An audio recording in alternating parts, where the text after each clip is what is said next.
The trial of Adolf Eichmann, captured in 1960. I will never forget the moment I entered that courtroom, my footsteps weighing more heavily than my own conscience. The air was thick, as if the walls carried the memory of those who had screamed, cried, and begged for justice. I sat among journalists, survivors, diplomats, and then my eyes found him. Adolf Eichmann, the man behind the most efficient death machine in modern history. He was there, behind bulletproof glass, sitting in the same dark suit he wore to every session. He had an ordinary face, an utterly ordinary face, and perhaps that was the most disturbing part, the monstrosity hidden beneath his banal appearance. He didn't look like an executioner. He didn't look like someone who had organized the deportation of millions to gas chambers. He looked like a government accountant, but there was something in his eyes, a void. It wasn't remorse, nor guilt. It was the complete absence of any emotion, as if all of it, the names, the numbers, the lives, were just administrative data. In that moment, a piercing truth sank in. Evil doesn't always scream, it doesn't always bleed. Sometimes it just signs papers, follows orders, and continues breathing, as if nothing had happened. Why I decided to tell this story now. For a long time, I kept this story inside me like someone carrying an invisible weight, not out of shame nor fear, but because of something you might understand. Certain memories are so dense, so imbued with pain and complexity, that the mere idea of putting them into words feels like a betrayal to those who can no longer speak, to those who have been silenced forever. I never spoke about this with my family. I never sat at the table and said, "I saw Adolf Eichmann," but his image follows me like a shadow projected on the wall of time. And, unlike ordinary shadows, this one doesn't dissipate with the light. On the contrary, the more the world tries to forget, the stronger it becomes. Lately, I've been noticing something that deeply frightens me. Forgetting. Collective anesthesia. The normalization of the absurd. People relativizing horrors. Young people who don't even know who Eichmann was. Revisionists infiltrating discourses disguised as opinions. And, faced with this, I find myself asking, what did I do with what I experienced? I kept it. I closed it. I buried it. But maybe that was a mistake. That's why I decided to tell it. Not as a historian, although the facts are all here. Nor as a judge, because I don't have that right. But as a witness, as someone who was there, who felt the weight of the silence between a question and an answer, who saw teary eyes as a survivor tearfully uttered the name of a dead relative, as someone who spent sleepless nights trying to understand how a man could erase millions with the coldness of an office worker. Back then I was young, still believing that evil came with warnings, with screams, with explosions, that it was visible, dirty, monstrous. But looking at Eichmann, his methodical posture, his polite manner, his restrained speech, something broke inside me. I saw that evil also hides in routine, in conformity, in "I'm just doing my job." And the scariest thing is that this makes it even more dangerous. I remember a very specific moment. It was the second or third day of the trial. We were all exhausted, emotionally drained. An elderly gentleman was called to the stand. He walked slowly but with dignity. When he reached the podium, he looked directly at Eichmann and said, "You don't know me. I was just another number in your reports. But I remember you. I remember your signature on the paper that sent my wife and 2 children to Auschwitz. You killed them with your pen." The room remained completely silent. Eichmann didn't react. None. And I asked myself, how is this possible? How can someone erase a life with a gesture and then go have a coffee, read a newspaper, hug their children? This has eaten away at me for years. And even now, I don't have all the answers. But there's one thing I've understood. Silence only protects the guilty. Forgetfulness is the ally of evil. And if I witnessed it, if I carry these images, these sounds, these truths, then perhaps my silence was more dangerous than I imagined. Because, in a world that forgets all too quickly, telling stories is an act of resistance. I'm also tormented by the fact that many who heard about the trial only know the summary. Eichmann was captured, tried, and hanged in Israel. But this summary doesn't tell the essential story. It doesn't show the horror of each testimony. It doesn't reveal the rot disguised as bureaucracy. It doesn't do justice to what I saw with my own eyes. I know my voice is small, that perhaps this account will reach few. But if even one person listens and understands that indifference is the breeding ground for evil, it will have been worth it. Because Eichmann wasn't an isolated monster. He was the reflection of a system, of a culture of blind obedience. And this system, this pattern, can return, under a different name, with a different face, but with the same venom. Today, as I write these words, I realize that it's not just the memory of the trial that moves me.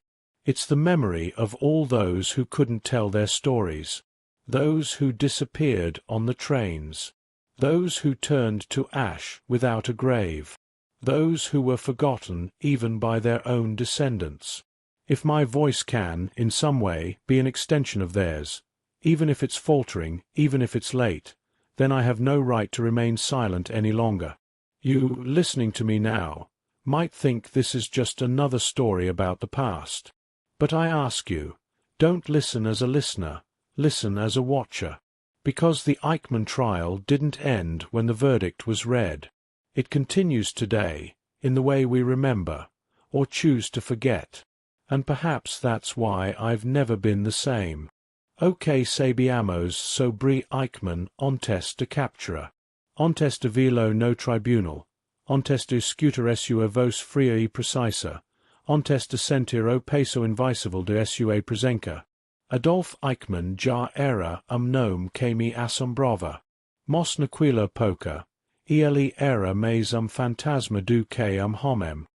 Espectro fugidio que pairava sobre as memórias dos sobreviventes e os arquivos inacabados de Segunda Guerra.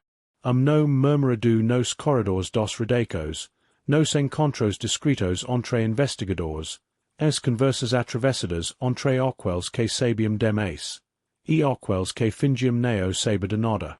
Depois do fim de guerra, Eichmann desapareceu como tontos outros oficiais nazistas. A maioria dos grandes nomes do regime, Himmler, Goebbels, Hitler, já estavam mortos ou matado antes de serem capturados. Mas Eichmann assumiu.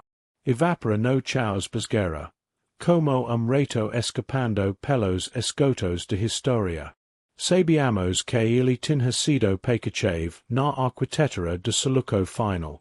Official de SS, a specialista em transportes, Eichmann havia sido responsible direito pela logística dos trens que levaram milhões de judeus para os campos de exterminio. Ele sabia os horários, os trajetos, os destinos. Código lotado de homens, mulheres e crianças, era ele quem organizava. O arquiteto de morte, disfarçado de funcionário público. E o mais perturbador é que, mesmo ausente, mesmo desaparecido, su nome persistia. Sobrevivia em papias amarelados, em relatorios nazistas apreendidos, em testimonios de quem passou pelos campos e sobreviviu para contar. Eichmann esteve lá, diziam. Foi ele quem ordenou nossa deportação. Ele coordenava tudo com preciso diabólica. Era como eco. Você não ouvia, mas o sentia. Durante os anos seguintes à guerra, a figura de Eichmann posso esse tornar simbolo de tudo o que havia de mais insidioso no regime nazista. Neo era o monstro caricatural de filme de propaganda. Neo era o sadico gritando com sang nos olhos. Era o bureaucrata. O homem que obedecia. Que organizava. Que cumpria prazos. E foi essa figura. A do executor invisível, efficient e impessoal, que comico a sombra minha geração. As investigacos sobre su paradero eram, envoltas silencio e incerteza. Havia rumores de que ele havia fugido para o Oriente Medio. Outros diziam que estava escondido na Europa sob uma identidade falsa. Mas havia boato persistent, sussurrado com crescente convicção. Eichmann estava na América do Sul. Argentina. Diziam alguns. Com proticao. Com documentos falsos. Eu lembro de ter lido pequeno trecho relatorio confidencial, passado de mau por jornalistas investigativos. Individuo com trechos semelhantes avistado Buenos Aires. Nome utilizado. Ricardo Clement. Na poca. Pericia improvável. Homem de quil calibre vivendo a luz do dia? Impossível. Mas depois compreendi. Neo e que estivesse se escondendo. Ele apenas acreditava que ninguém o procurava mais. E havia uma razão para esse silencio. Política. O mundo do pós-guerra neo era campo de justiça. Era campo de interesses. Havia aliancas frágeis a preserva, espios sendo recrutados por ambos os lados de Guerra Fria, e muitos países simplesmente não queriam remexer nos escombros de guerra. Abrigar criminoso de guerra se tornou, para alguns, mais convenient do que denunciá-lo. Enquanto isso, os sobreviventes viviam com a certeza incomoda de que o homem que os arrancou de suas coisas ainda respirava. Que o nome escrito no topo dos ordens de deportação ainda assinava cheques, ainda ia ao mercado, ainda dormia tranquilo. Como esse nada tivesse acontecido. Como esse milhos de vidas neo tivessem sido riscadas de mapa. Por sua mão. E enteo, como passados anos, a figura de Eichmann foi transformando, dentro de mim, uma espécie de símbolo do mal que se esconde atrás da burocracia. Ele neo era apenas criminoso. Ele era a engrenagem que torna o mal possível. O funcionário que neo questiona. O executor que neo hesita. O homem que neo precisa odia para destruir. É por isso que, quando os primeiros boatos sobre sua localização começaram a ganhar força, meu coração acelerou. Era como se portal se abrisse. Como se o passado tivesse, finalmente, decidido exigir su acerto de contas. Eu, que enteo o conhecia apenas pelas margens dos relatos, comecei a sentir que algo importante estava prestes a acontecer.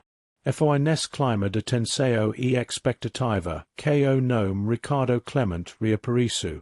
Agente de Mossad, disfarçado, confirmou que aquele homem, com seus gestos metódicos, su bigode ralo, sua rotina precisa, era ninguém menos que Adolf Eichmann.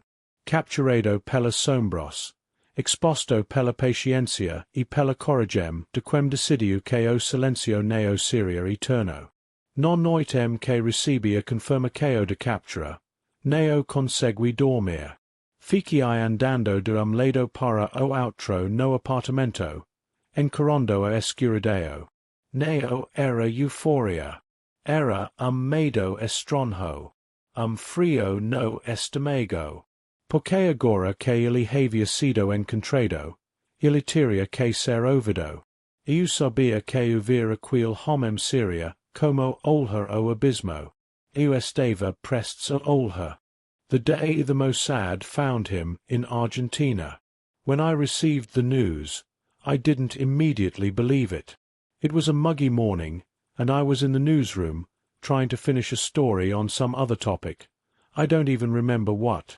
The truth is, back then, everything seemed smaller in the lingering post-war fog.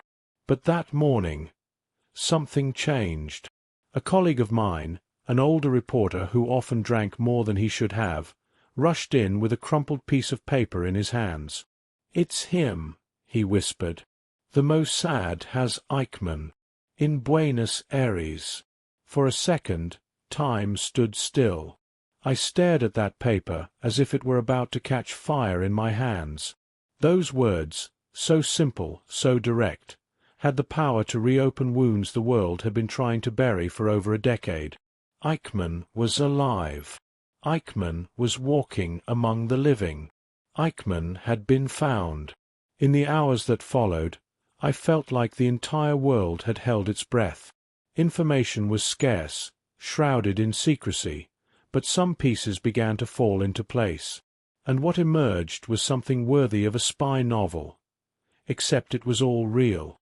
The Mossad had been hunting him for years, following subtle trails, false names, and forgotten testimonies in dark alleys across South America. A man named Lothar Hermann, a blind German Jew living in Buenos Aires, had been the first to sound the alarm. His daughter had met a young Argentine who boasted of having an important German father during the war. One name: Clement. Ricardo Clement. It wasn't enough. But it was enough for the Mossad. With surgical patience, the Israeli agents mounted a clandestine operation. They spent months observing Eichmann's movements, confirming his identity with every gesture, every detail. He always left work at the same time. He walked the same streets, wore the same clothes. His life was a predictable ritual, and that predictability would be his undoing. On the night of May 11th, 1960, he was walking home as always. It was a dimly lit dirt road, with no witnesses. A car was waiting for him in the dark. 2 officers got out. When they intercepted him, he tried to resist. Briefly, weakly. Then he fell silent. The only thing he said was, "Ich bin bereit. I'm ready." It's hard to describe what I felt upon learning this. On the one hand, there was a strange kind of satisfaction. It wasn't revenge. It wasn't relief. It was something deeper. As if the universe had, for a moment, remembered that justice exists. On the other hand, there was a new fear, because now that he had been captured, the hardest part would come, hearing him speak, understanding how a man like that thought, breathed, slept. Eichmann was taken to a secure hiding place, where he was sedated and under constant surveillance. No one knew of his presence there, not even the Argentine government. The entire operation had been conducted in absolute secrecy. Israel knew that if the capture were revealed prematurely, it would face a diplomatic storm. After all, ripping a man from another country's territory was a direct affront to national sovereignty. But what is sovereignty in the face of genocide? The details of the extraction were even more impressive. The Mossad waited for the right moment to act. They created a false identity for Eichmann, an El Al airline employee, drunk and unfit for flight. They gave him a uniform, placed him in a sedated seat on the plane, and boarded him with forged documents. When the plane took off from Buenos Aires for Tel Aviv, carrying the architect of the extermination, the world was still asleep, and I remember lying awake that night, staring at the dark sky, imagining that plane piercing the clouds. Eichmann on board, sedated, vulnerable, for the first time, perhaps, fearing what was to come. Fate had turned the tide. Justice was in flight. But what haunted me most was the ease with which he had hidden himself. For 15 years, Eichmann lived like an ordinary citizen. He had a job, a home, a family. He worked at a Mercedes-Benz factory. He arrived punctually. He greeted his colleagues. He ate lunch in silence. At night, he returned to his wife and children and sat down to read. How could a man carry the weight of millions of dead on his shoulders, and still live like that?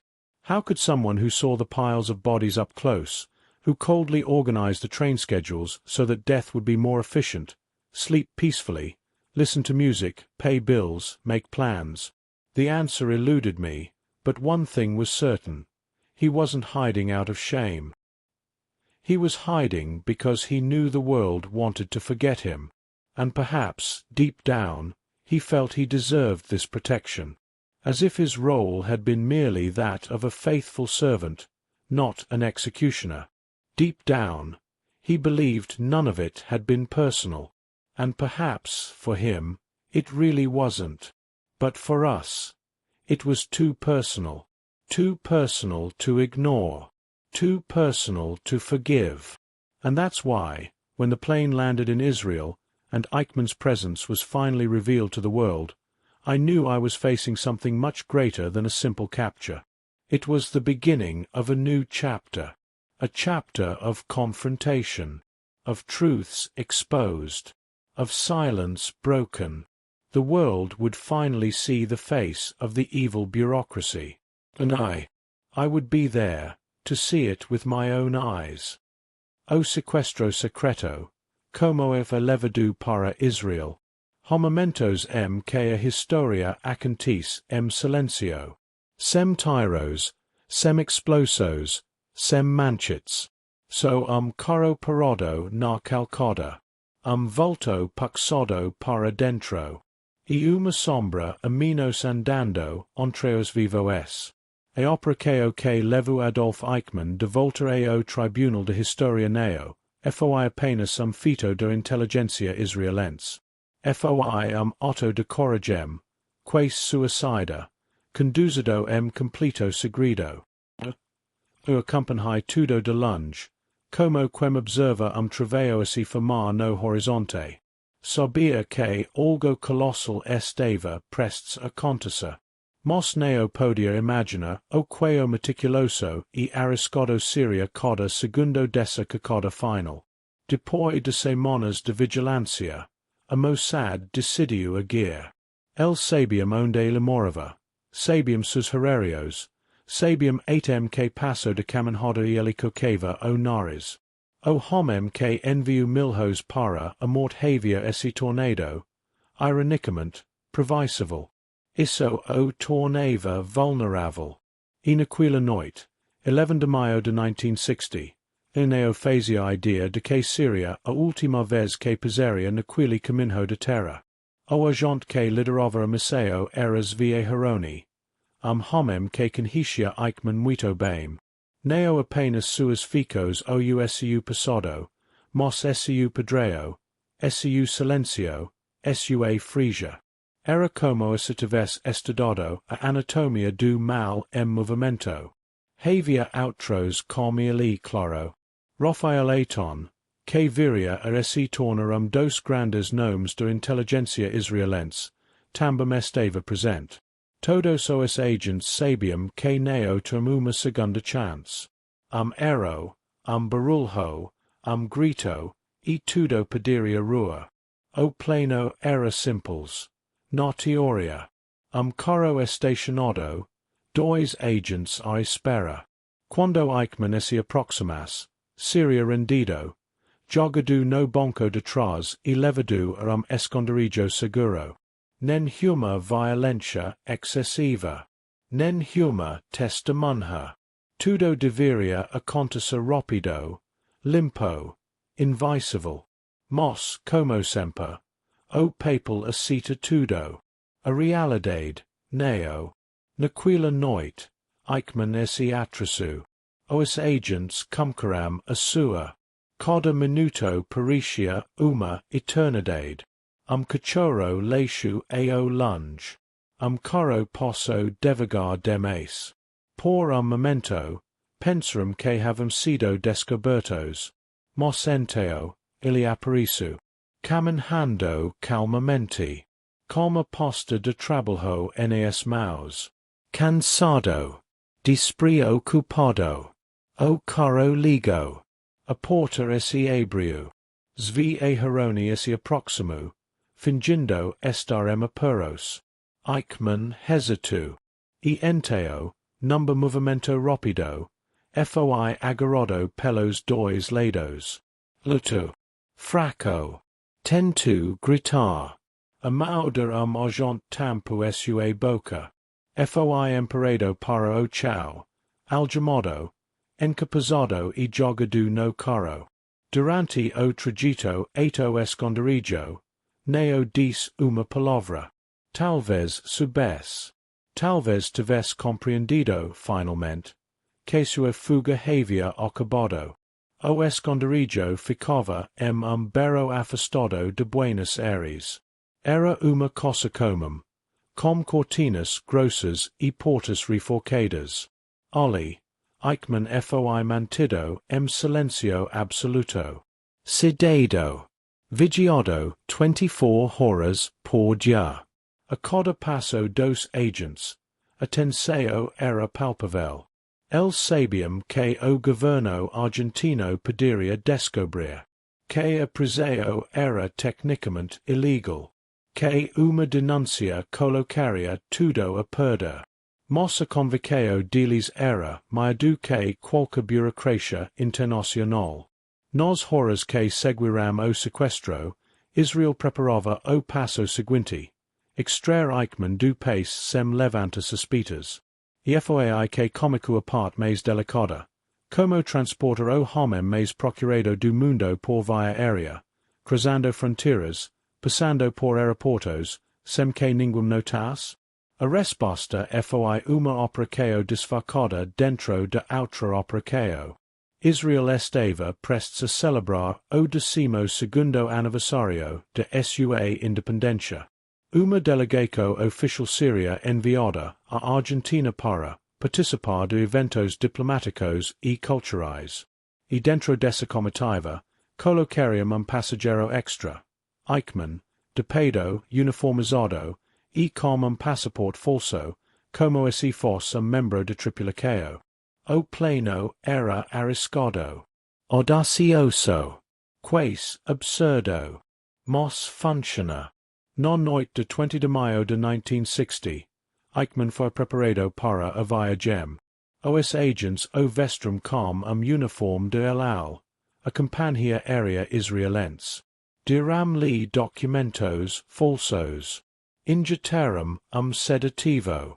E o carregaram ato aeroporto como se fosse colega embriagado, incapaz de embarcar por conta própria. A tensão no avião era insuportável. Cada anúncio nos alto-falantes, cada olha de funcionário de imigração, cada pausa na fila de embarque. Tudo podia ser o FIM. Mas neo foi. Nenhum alarme su. Nenhum guarda desconfia.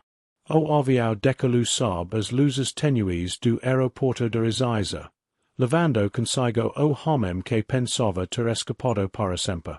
Enquanto isso, a Argentina dormia ignorância. O mundo também. Quando a notícia de captura foi finalmente revelada ao público, dias depois, foi como se uma bomba silenciosa tivesse explodido nas capitais do planeta. O governo argentino protesto.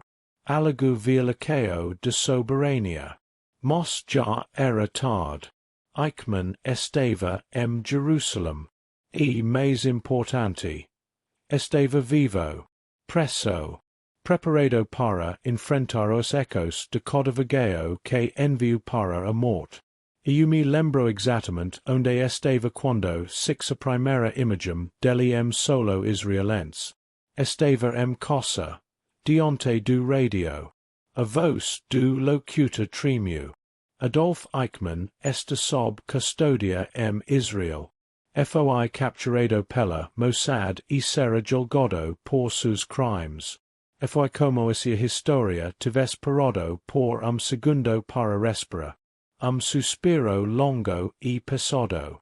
Do outro lado daquele silencio, Intendio que viria, rexposico publica de banalidade do mal, a prova de que nem tudo corosco grita, as vezes iliso carimba, Eichmann havia sido retirado de sombra, e agora, sob a luz, veriomos quem ele realmente era. O mundo nunca mais seria o mesmo. My first encounter with the court. It was a heavy morning. The sky, grey and oppressive, seemed to reflect the mood within me. I walked through the streets of Jerusalem in silence, almost in a trance, as if I were walking toward a ritual, and perhaps I was. Something much bigger than me, bigger than all of us, was about to happen. That day, I stepped into the courtroom for the first time. I had been accredited as a journalist, but deep down, I didn't feel like a reporter. I felt like a witness, like someone who, without having experienced a concentration camp, carried on their shoulders the weight of living in a post-Auschwitz world, a fractured, wounded world, where the very concept of humanity had been challenged and desecrated. As I entered the courtroom, I was immediately overcome by a dense silence, the kind of silence that arises not from calm, but from anticipation. Everyone was there. Judges, prosecutors, defense attorneys, journalists from dozens of countries. Survivors. Children of survivors. Diplomats. Curious onlookers. And at the center of it all, that glass cube. That was what had caught my attention from the start. The glass. There, isolated like a rare specimen or a dangerous artifact, was he, Adolf Eichmann, sitting, wearing a dark suit, headphones, and a neutral expression. He looked like an ordinary man, and that, precisely that, was the most unbearable part. I sat down slowly, trying to absorb the scene. The white walls, the armed security guards, the cameras installed in the corners of the room. Everything seemed normal, almost banal, like any other courtroom. But what hung in the air was anything but banal. It was the weight of 6 million absences. It was the echo of screams that had gone unheard. The glass cube wasn't just protection. It was a symbol. Eichmann wasn't just physically isolated. He stood there like a frozen specimen from humanity's darkest era. And, ironically, even his imprisonment seemed organized, methodical. Like him, I watched him for minutes that felt like hours. He didn't look at anyone. He didn't smile, didn't frown, didn't show any discomfort. He just listened. His face was a mask, not of explicit malice, but of total absence. Absence of guilt, absence of empathy, absence of soul. As the first legal proceedings began, the prosecutor read the charges: crimes against the Jewish people, crimes against humanity, war crimes. And each word seemed to cut the air like a blade. Not because they were new, the world already knew the horrors of the Holocaust, but because now there was a face, a body, a name, a living culprit. I remember a specific moment. Prosecutor Gideon Hausner stood and declared, "I am not alone here. With me are 6 million accusers, but they cannot stand up, point their fingers, and shout, 'I accuse.' They are in heaven, and therefore I speak on their behalf." Those words pierced me. I saw people choking back tears. I saw red eyes beside me. I saw an old man in front of me, clenching his fists in his lap, as if trying to stay in the present, without drowning in memories. And Eichmann? He didn't even move. I stared at him again, trying to understand. How could a man be faced with so many broken voices, so many bleeding memories, and still maintain that narrator's posture? How could someone listen to the horrors of Auschwitz, Treblinka, Sobibor, and remain there, impassive, almost bored? It was like staring into an abyss. but an abyss with a tie and folders organized by date. Later, during the break, I stepped outside to breathe. The corridors were crowded, but no one spoke loudly. It was as if a collective mourning was taking hold within, an ancient mourning, never resolved. I leaned against a wall and closed my eyes. I tried to understand why it affected me so much. The truth is, I expected to feel hatred, anger, repulsion. But that wasn't what gripped me. It was perplexity. Eichmann wasn't the monster I'd imagined during years of study and reporting. He wasn't the sadist with flaming eyes. He was the employee, the cog, the operator, the kind of man who would never dirty his hands, but who would sign the death warrants of thousands, as calmly as one might sign an expense report. And that common coldness, terrified me more than any sadism, because it showed that evil doesn't need screams to grow. It only needs indifference. I returned to the room with that certainty throbbing in my mind. That afternoon, I heard the first witnesses, voices frail, yet sharp as razors, each one carrying the weight of a life cut short.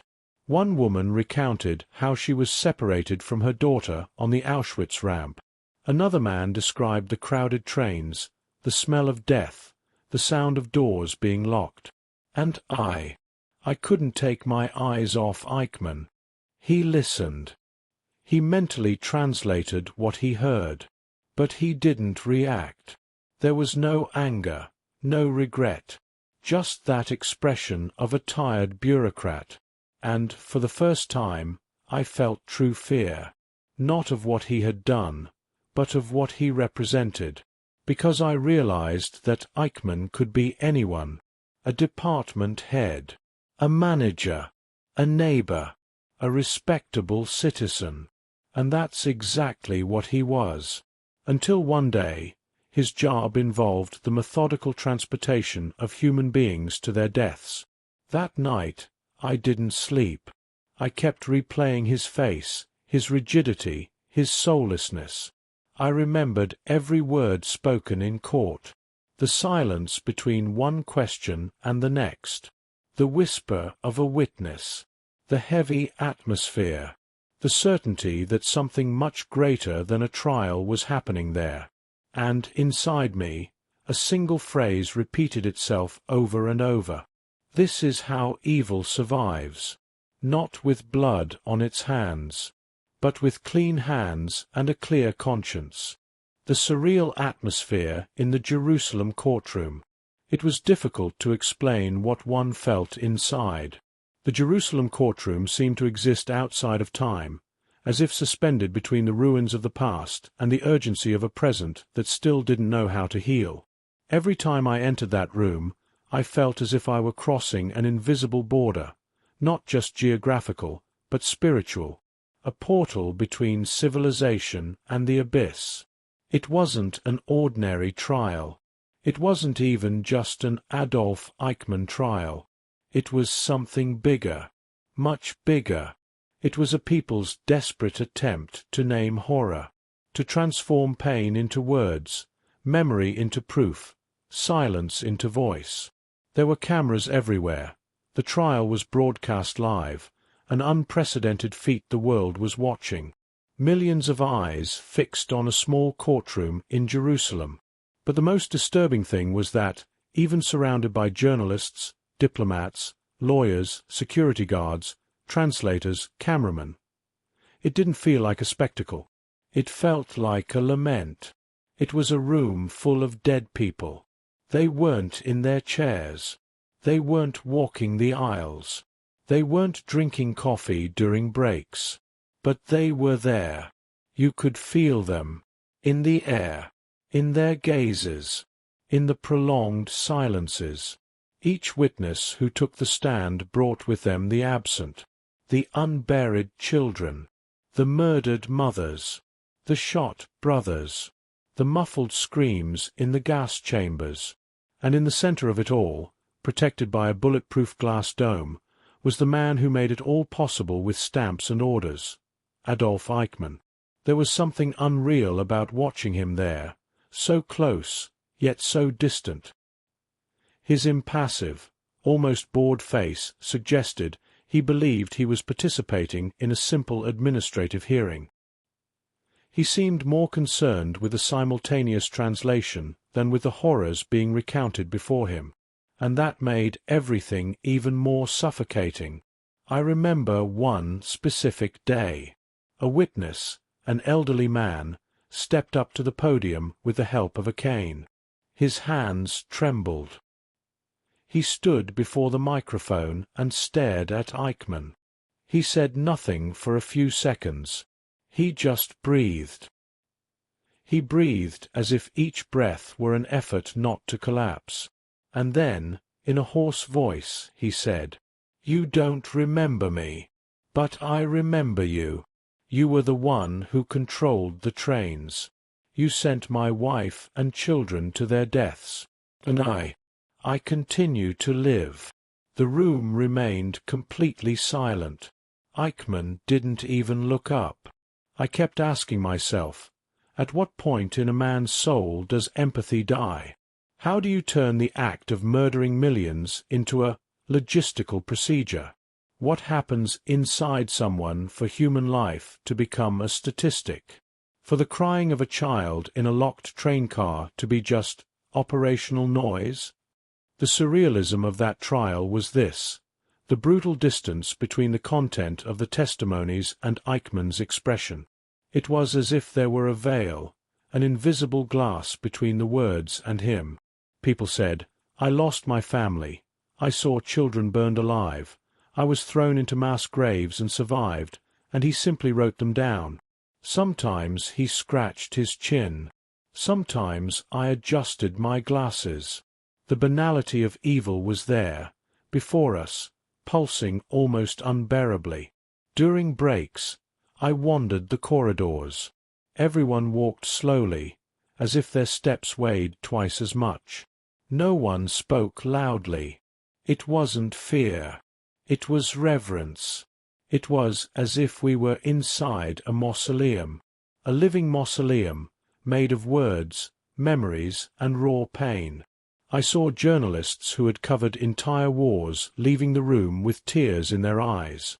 One of them, a famous European correspondent, whispered to me, "I never thought hearing stories could hurt more than seeing corpses." And he was right. The words stung, but they were necessary.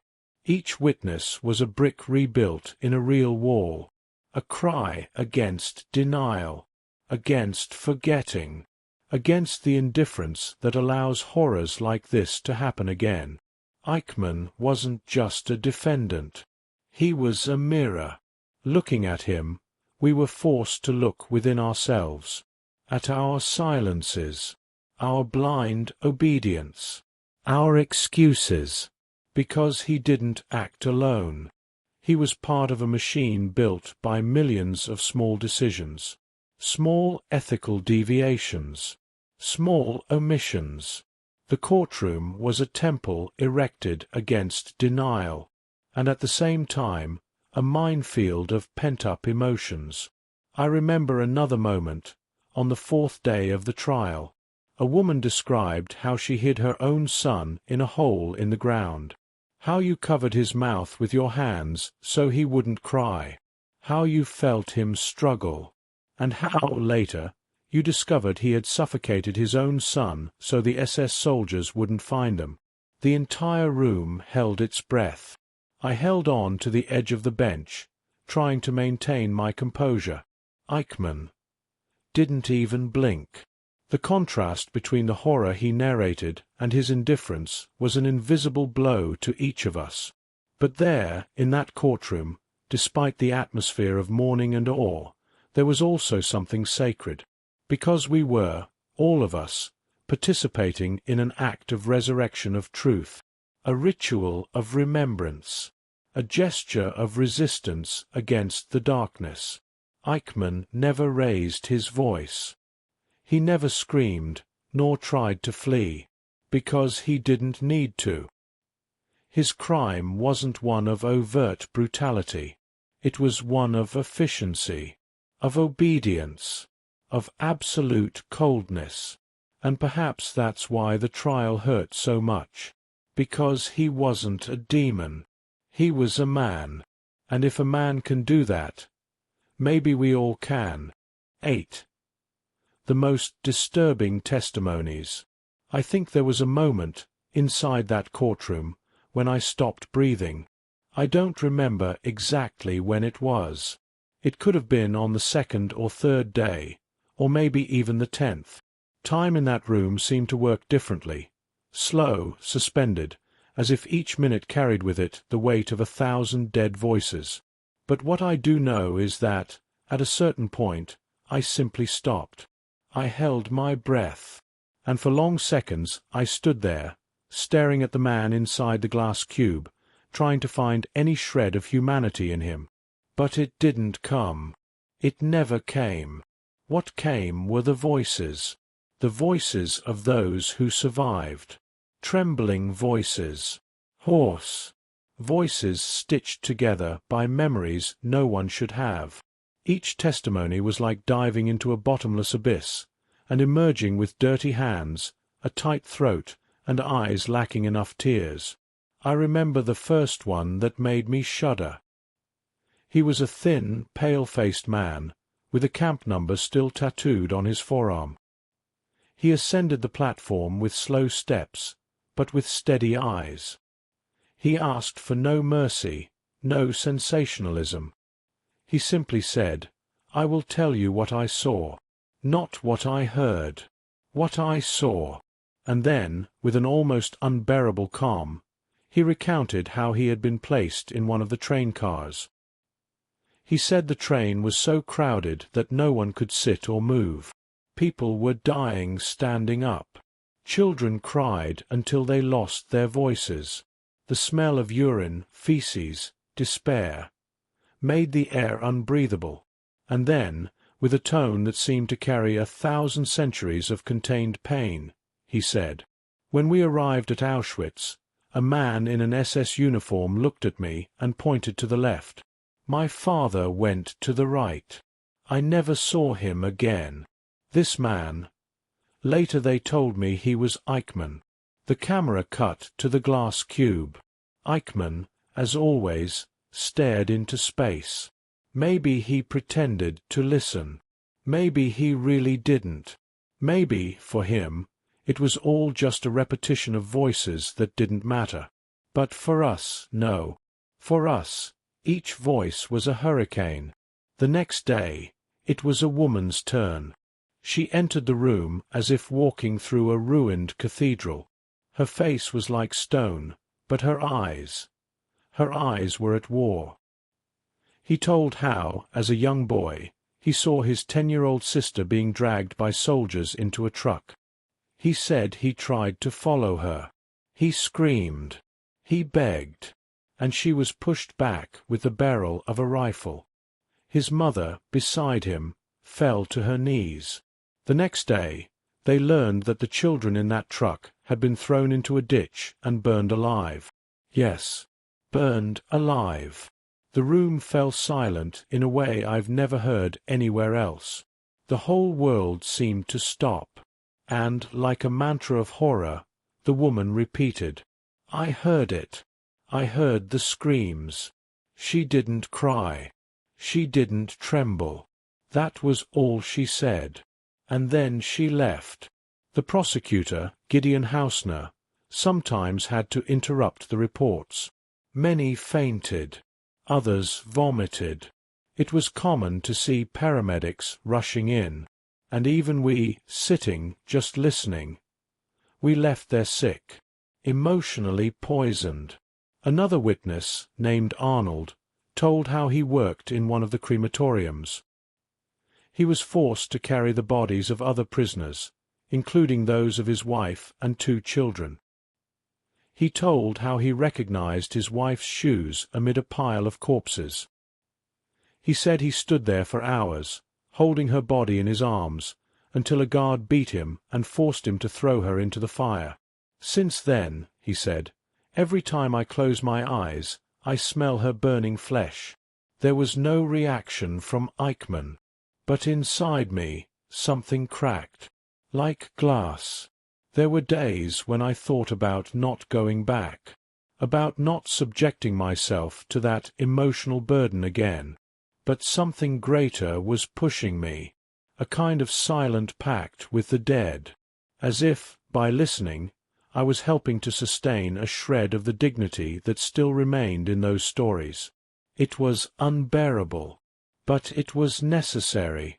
One of the testimonies that struck me most was that of a young man who, upon taking the stand, began to cry before even saying a word. He couldn't speak for long minutes. He just cried. The judge asked him to take his time.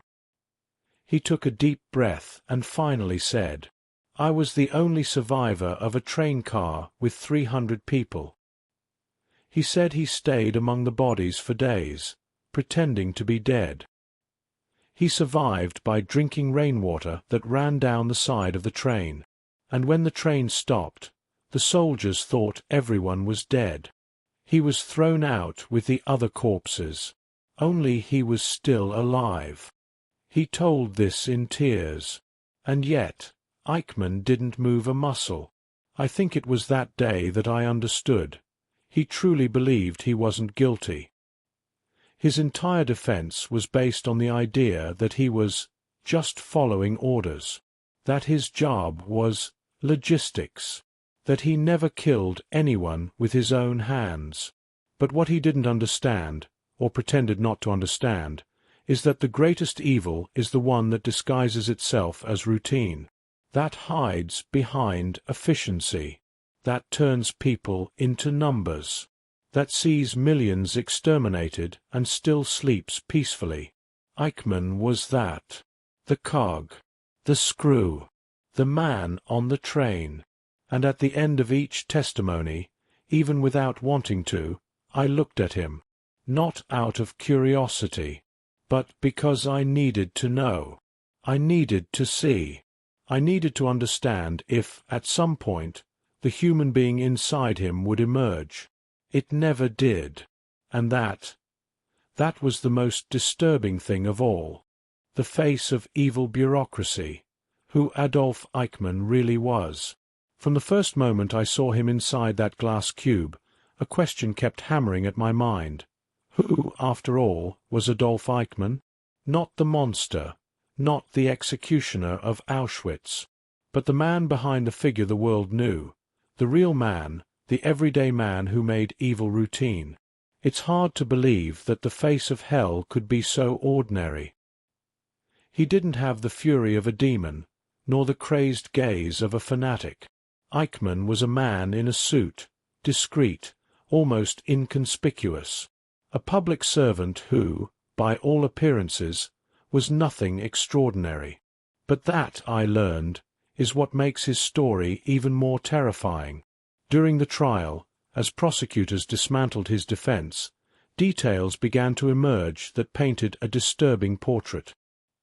He was the silent architect, the meticulous organizer of mass death, the bureaucrat of genocide, a man who never got his hands dirty, but who caused millions of people to die with his signature, his stamps, his precise logistics.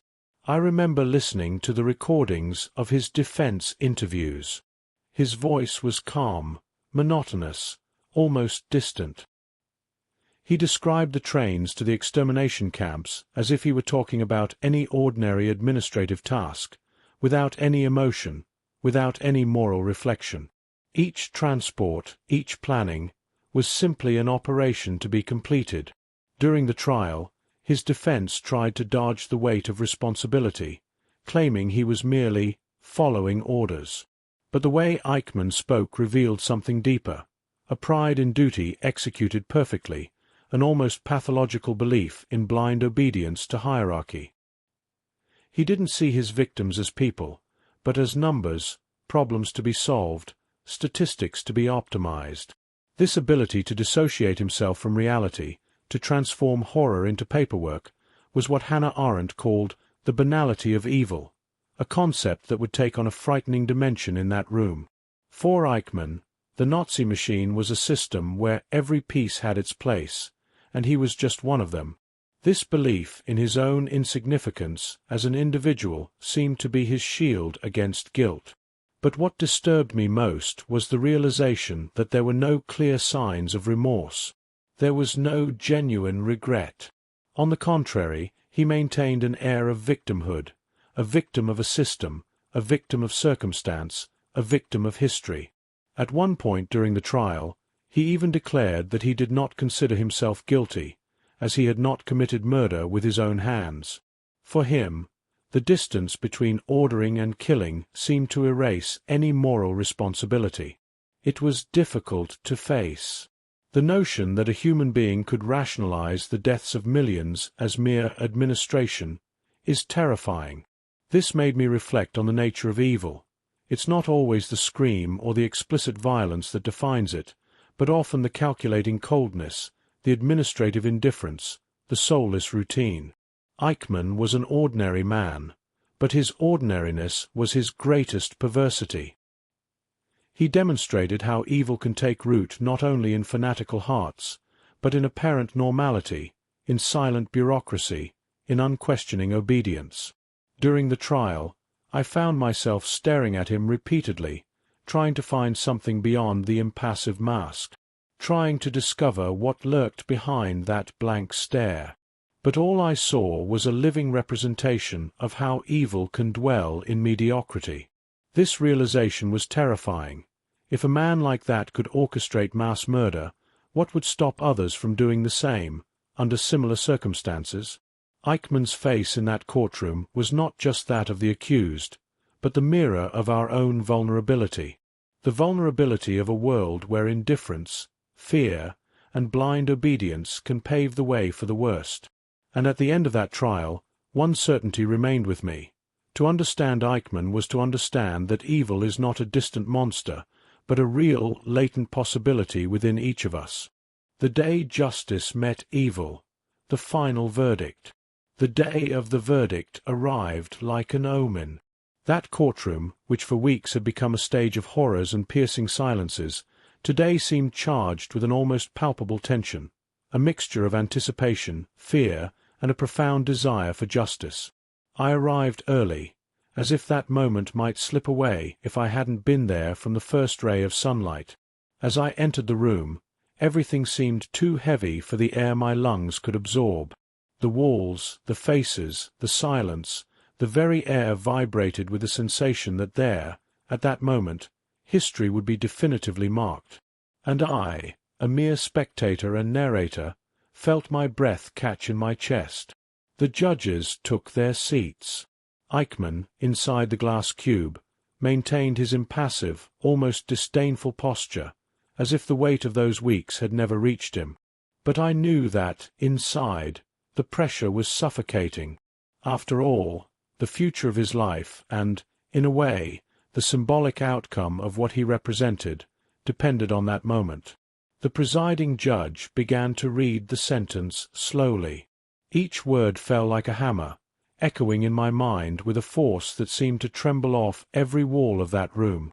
Eichmann was found guilty of crimes against the Jewish people, crimes against humanity, and war crimes, a conviction that seemed obvious, but needed to be spoken aloud so that the world would never again doubt it. It was a trial not just of a man, but of bureaucratized evil itself, of that horror that masquerades as normality. The death sentence was announced. Silence. A silence that was not empty, but charged with brutal meaning.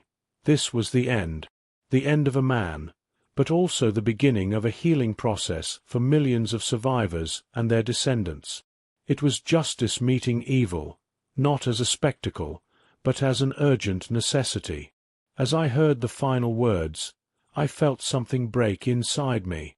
It wasn't just the conclusion of a legal process, but the culmination of a painful journey, a path forged by broken voices, by memories that refused to die.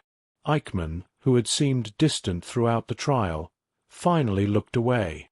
For a moment, something almost human shone in his eyes, perhaps fear, perhaps the realization of the unbearable weight of his actions. I thought of the millions he had condemned to silent deaths.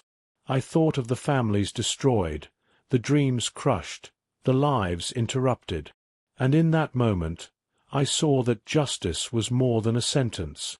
It was a cry against silence, a light in the darkness. When the session ended, the room slowly emptied. I sat there, my heart heavy, knowing that that day would forever mark not only Eichmann's story, but the story of all humanity. Because that verdict was a reminder that, even in the depths of evil, justice can find its way, however painful, however late. And as I left that courtroom, I realized that the true judgment didn't end there. It would continue in our memories, in our actions, in our daily choices, so that the shadow of evil would never rise again. The weight of the sentence. Reflections after the trial. When the trial ended and the sentence was handed down, I left that courtroom with a strange feeling, almost as if I were carrying an invisible weight, but one that pressed on my chest with a force I could not explain. It was not just the weight of the verdict itself, the death sentence for Adolf Eichmann, but the weight of everything that trial represented, of everything it awakened in me and in everyone who, like me, witnessed that painful sequence of events. At that moment, I thought of all the voices that had been silenced by the Holocaust. I thought of the millions of lives taken before their time, the dreams destroyed, the families torn apart. And I realized that the court, for all its authority, was incapable of repairing the scale of that tragedy. The justice that the sentence represented was, in fact, a symbolic gesture, an attempt to impose order on a chaos that should never have existed. During the weeks of the trial, I saw the face of evil revealed, not as a grotesque or monstrous figure, but as an ordinary man, cold and bureaucratic, whose greatest perversity lay in his ability to trivialize horror and transform it into routine. Eichmann was not a monster hiding in the shadows. He prided himself on his efficiency, on his role in the machinery of death. This realization deeply haunted me, because it revealed that evil does not dwell only in grandiose acts of cruelty, but can infiltrate the banality of everyday life, in the blind following of orders, in the indifference that allows us to turn a blind eye to the suffering of others. I left the courtroom thinking, if a man like this can cause so much harm, what prevents others from following the same path? Where is the line that separates good from evil in our own lives? How many times, without realizing it, do we become silent accomplices, simply by not questioning, by not acting? The sentence was undeniably necessary, but it doesn't erase the suffering, nor does it redeem the victims. It is, above all, a warning, a somber reminder that humanity must remain vigilant against the repetition of these horrors. I knew that for many survivors, that verdict represented a form of belated justice, an important moral reparation. For others, perhaps, it was just a step on the long road of memory and mourning. And for me, who observed everything closely, the Eichmann trial became more than a historical event. It became an invitation to reflect on the fragility of civilization, on the price of indifference, and on the responsibility each of us bears to prevent evil from taking hold again. In the days that followed, I carried this unease with me. The image of Eichmann, cold and calculating, haunted me. His empty eyes reminded me that danger often comes disguised as normality. More than ever, I understood that memory is the most powerful weapon against forgetting and denial. Keeping the memory of what happened alive is a way to honor the victims and ensure that humanity does not repeat its mistakes. Today, when I think of that trial, I think not only of the conviction of one man, but of the need to condemn the silence, conformity, and complicity that allow evil to grow. The weight of the sentence is a burden that cannot be carried alone. It is a call to never stop looking, listening, and acting, because true justice does not end in a courtroom. It begins with each of us. The capture of Eichmann, the hunt that changed the course of history. Before stepping into that courtroom in Jerusalem, I had no idea of the complexity and danger surrounding the capture of Adolf Eichmann. What to many seemed like simple news, to me turned out to be a story worthy of a thriller, a silent and relentless hunt that spanned continents and years of uncertainty. For a long time, Eichmann lived in hiding, like a ghost, under a new identity in Argentina. There, far from the watchful eyes of the world, he tried to bury his past beneath a seemingly ordinary life, far from the turmoil of Europe and the living memory of the Holocaust. But there were those who did not forget him. A determined group of agents from Mossad, the Israeli intelligence agency, took on a mission many considered impossible: to find, capture, and bring to justice one of the architects of the most brutal genocide in history. When I learned of the operation, I felt a mixture of admiration and tension. I admired the courage and persistence of those men, but I also understood the colossal risk of this endeavor. We were facing a shadow game, where one misstep could cost lives and perhaps even allow Eichmann to escape once again. The story of the capture is both fascinating and terrifying. Mossad agents spent years gathering information, tracking leads, and following Eichmann almost minute by minute. They had to act with extreme caution so as not to alert the fugitive and cause an international incident. I remember hearing the details of how Eichmann was finally kidnapped in Buenos Aires. It wasn't a blatant operation, but a quiet, meticulous coup. An ordinary man ripped from his routine, handcuffed, and flown to a destination he had evaded for decades. That night, as the plane carrying him to Israel streaked across the sky, I wondered what was going through Eichmann's mind. Was there fear, regret, or just the same emptiness he displayed during the trial? For me, it was a moment of imminent justice, a crucial chapter in the long battle against oblivion and impunity. Eichmann's capture changed not only the course of the trial, but also the history of humanity. It symbolized the determination of a people not to allow evil to go unpunished, even as time passed, even as the criminals tried to hide. This hunt made me reflect on the power of memory and justice, on how the courage of a few can rekindle the flame of hope and truth amidst the shadows of pain. When Eichmann finally set foot in Jerusalem, I knew he would no longer be an invisible man. He would be the face of evil exposed to the light of justice, a symbol of everything humanity must fight to avoid repeating its mistakes. And there, witnessing every step of that process, I understood that Eichmann's capture was not just the arrest of a criminal, but the restoration of the dignity of millions who had been silenced by terror. To this day, that hunt remains with me as a reminder of the price of justice, a high price, often invisible, but indispensable for the truth to prevail. The trial's global impact, how the world reacted.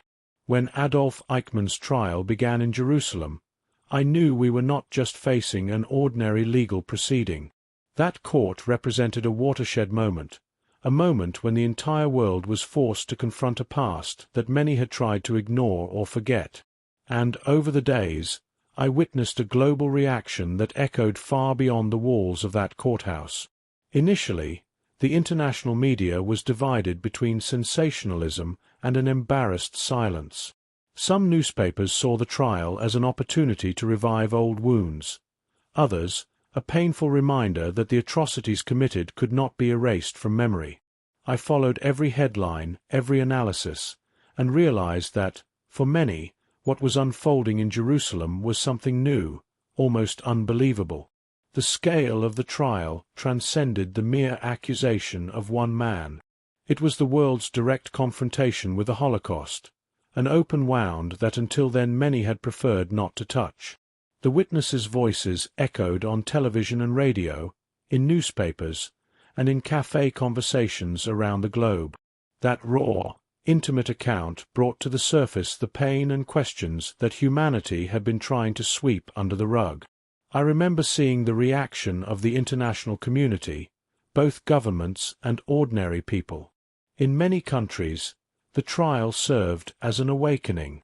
I heard stories of young people who, for the first time, understood the true horror of it all, not as distant history, but as an urgent and present truth. I heard passionate debates about responsibility, memory, and justice. But there was also resistance.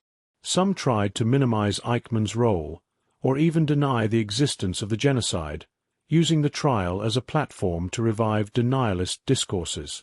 Those moments filled me with a silent rage, for they showed that evil, even defeated in court, can remain rooted in ideas and ignorance. The trial reverberated in Jewish communities around the world. I saw men and women who had survived the hell of Nazism weep as they listened to the witnesses' accounts. For them, the tribunal wasn't just justice. It was recognition, it was validation of a pain so many had tried to silence. At the same time, many survivors felt a mixture of hope and reliving their grief. Because, despite Eichmann's conviction, the void left by so many lost lives could never be filled by a sentence. On the other hand, the trial had a profound effect on how the world would deal with crimes against humanity from then on.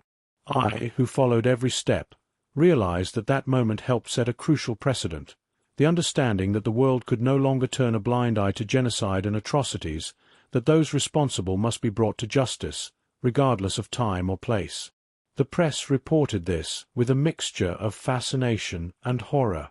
In many countries, the trial sparked reflections on international justice and human rights. But more than that, it exposed an uncomfortable truth. Evil is human, ordinary, and may be closer than we care to admit. During the weeks of the trial, I followed the heated debates in universities, churches, and parliaments.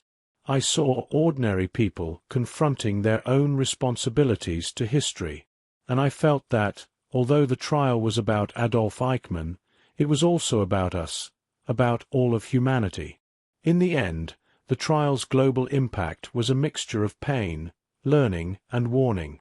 Pain for what was lost, learning about how evil can disguise itself as routine, and a warning not to allow something like that to happen again.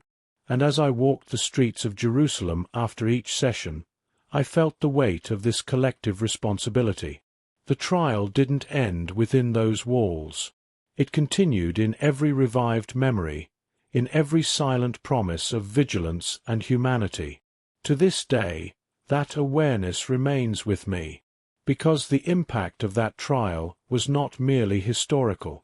It was a call to life, to never forget, to never allow the shadow of evil to rise again. The trial and collective memory, the legacy of a historical process. As I watched the Adolf Eichmann trial, one thing became clear to me. That process wasn't just about individual justice, about holding a man accountable for his crimes. It was, above all, a battle for memory, a fight to ensure that the stories we heard there wouldn't be forgotten, that they wouldn't become mere numbers or distant dates. I felt, more than I realized, the weight of this collective responsibility. Because the memory of the Holocaust is delicate terrain, a minefield of emotions, pain, and silence. And that trial was a moment of rupture, the opening of wounds that many had tried to keep closed. For weeks, I listened to testimonies that pierced my soul. Each account was a thread that stitched together the fragmented tapestry of the past, revealing the horror of a genocide that had all but disappeared into oblivion. These voices carried with them not only pain, but also the urgent need for the world to never allow something like this to happen again. As I sat in that room, looking at Eichmann, I realized he wasn't just the defendant. He was the symbol of a system that tried to erase lives and stories. And the courtroom, with its formality and gravity, became an altar for this collective memory, a space where the truth could be told, albeit brutally. I felt the trial served as a bridge, a link between generations, between past and present. For many, it was the first time they had heard such intimate and horrific details about what really happened in the concentration camps. For the survivors, it was confirmation that their stories were valid, that their pain would not be forgotten. But at the same time, I saw the fragility of this memory. I saw the danger of denial, of relativization, of the silence that insists on taking the place of truth. And I understood that justice alone is not enough to keep memory alive. It requires ongoing commitment, constant vigilance against erasure. The Eichmann trial was, for me, a call for memory to be alive and active, so that it doesn't become limited to calendar dates or static monuments, but becomes action, education, and awareness. I remembered the words of one of the witnesses, who said with a trembling voice, "If we don't remember, all this will happen again." That phrase echoed in my mind, like a somber mantra. In those days, I felt the courtroom as a sacred space, not because of its solemnity, but because of its urgency. The urgency to remember, to tell, to hold accountable. The urgency to keep the story of horror and resistance alive in our consciences. The legacy of the trial, I realized, is twofold. On the one hand, it is the conviction of Eichmann and the recognition of the victims. On the other, it is the permanent invitation for humanity to look within itself and recognize the shadows that may still exist. At the end of each session, when I walked out into the streets of Jerusalem, I felt I carried a burden, but also a mission, to keep the flame of memory alive, so that the past would not be just a distant memory, but a guide for the future. This trial taught me that justice and memory go hand in hand, and that neither can exist without the other. That forgetting is the breeding ground for evil, and that remembrance is the most powerful weapon against it. Today, whenever I think of that courtroom, I remember that the true legacy of that trial lies not only in the sentence, but in the collective memory it helped build, a memory that must never be silenced. 5. Final reflection and call to action. Why we must never forget. As I write these words, I find myself once again in that courtroom, where the heavy silence mingled with the deep sound of justice being served. It was there that I understood, painfully and definitively, why we must never forget, why forgetting is the breeding ground for evil to flourish again.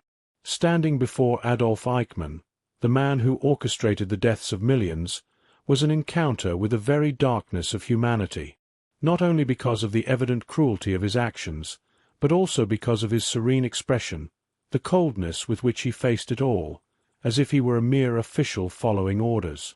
This made me understand that the danger lies not only in monstrous acts, but in the indifference, conformity, and bureaucracy that allows horror to unfold. The trial was more than a legal proceeding. It was a reality check, a mirror that reflected what humanity is capable of when morality is lost, when empathy disappears, and when silence becomes complicit. I felt, in each testimony, the raw pain of the victims. I heard the silent cries of those who lost everything: family, dignity, life. These voices insisted on being heard, on not letting the world ignore what happened. But I also realized the enormous challenge we face, keeping this memory alive, not just in museums or books, but in the consciousness of each person, in every daily action. Because forgetting is treacherous. It begins as a faint shadow, a distancing from the past, and can grow until it becomes a dense fog that covers the truth. And when that happens, the seeds of hatred, prejudice, and violence find fertile ground to germinate. I believe the Eichmann trial teaches us that justice is not an isolated event, but an ongoing process, that we must be attentive, vigilant, to prevent evil from masquerading as normality again. Today, more than ever, I see the importance of educating, of speaking about these horrors with courage and honesty, of showing new generations that the past is not distant history, but an urgent warning. I feel that carrying this story is a call to action. It is a commitment we must all make, the commitment to defend humanity, to resist indifference, to denounce all forms of oppression. Therefore, I end this story with a reflection that has never left my mind. Never be silent in the face of injustice. Never accept silence when it tries to cover the truth. Never allow memory to die. And if you've made it this far, I have a request for you, a call for you to join me in this mission. Subscribe to the channel, follow these stories, spread the truth. Because only then, together, can we keep the flame of justice and memory alive. We cannot change the past, but we can learn from it. We can honor the victims by ensuring that their pain is not forgotten, and that the world never allows such atrocities to happen again. This is the legacy of the Adolf Eichmann trial, a heavy, painful, but necessary legacy, and it is our responsibility to carry it forward.